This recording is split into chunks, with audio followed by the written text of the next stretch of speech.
হে মালিক, তুমি আমাদের রক্ষাকারী, তুমি আমাদের রিজিক দাতা।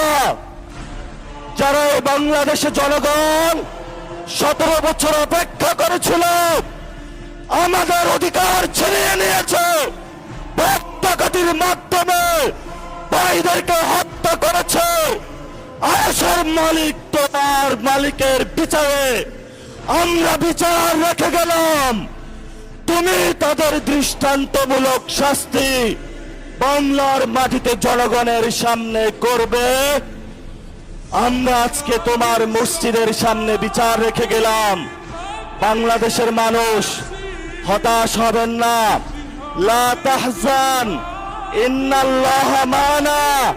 আল্লাহ আমাদের সাথে আছেন, শক্তিমান, ভয় নাই, জয় করব।